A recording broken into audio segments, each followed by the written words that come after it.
Yves Coppens, bonsoir. Bonjour. Merci beaucoup d'avoir accepté notre invitation. Non, mais c'est un bonheur. Vous êtes paléo-anthropologue, vous êtes le papa de Lucie que vous avez découverte avec toute votre équipe en 1974. Nous avons fait appel à vous ce soir parce que depuis 30 ans, vous colportez une parole dont le sens n'est pas forcément relayé. C'est un petit peu comme si cette vérité était taboue. Tous les hommes et les femmes qui vivent sur cette terre, Yves Coppens, viennent-ils de la même souche ? Absolument, absolument. Tous les premiers hommes sont apparus en Afrique. Et depuis les premiers hommes, on considère qu'il y a eu 100 milliards d'êtres humains sur la Terre.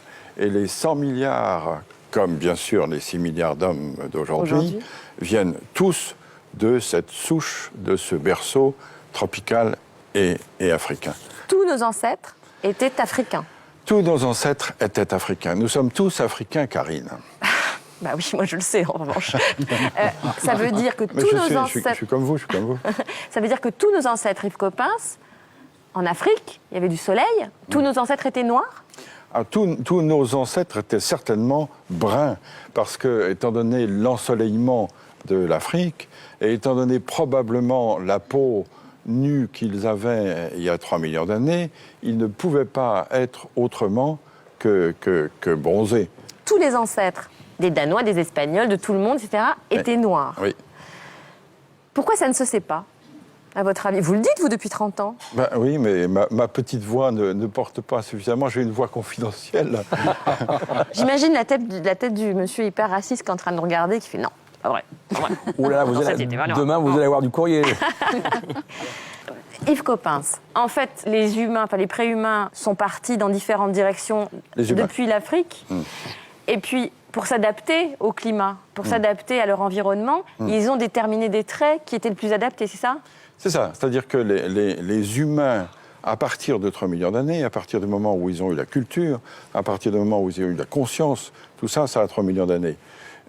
Petit à petit se sont déployés et ils ont atteint d'autres climats et petit à petit se sont adaptés à autre chose. Par exemple, pour aller en Asie, ils ont dû traverser des montagnes très très hautes, très ensoleillées, et donc petit à petit, leurs yeux se sont adaptés, c'est ça ? En effet, l'œil bridé pourrait être dû à une sélection naturelle de ceux qui avaient la capacité d'accommoder plus que d'autres, parce que chacun sait qu'à de fortes altitudes, la luminosité est insupportable. Et comment est-on passé du noir au blanc ?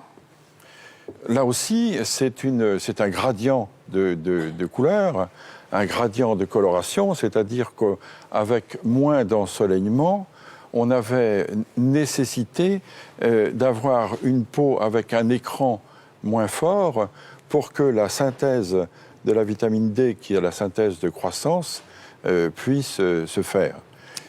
Donc par sélection, ceux qui n'avaient pas la vitamine D, donc les plus noirs, sont restés soit en Afrique, soit se sont éteints. Et ce sont les de plus en plus blancs qui ont pu survivre. C'est une sélection qui s'est faite du noir au plus clair.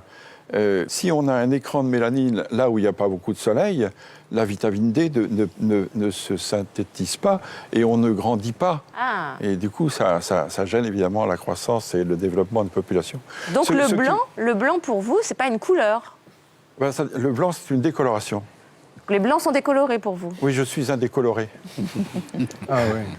Et l'œil bleu, c'est épouvantable ce que je vais dire. C'est un œil qui n'a pas de couleur, c'est le fond qui se reflète.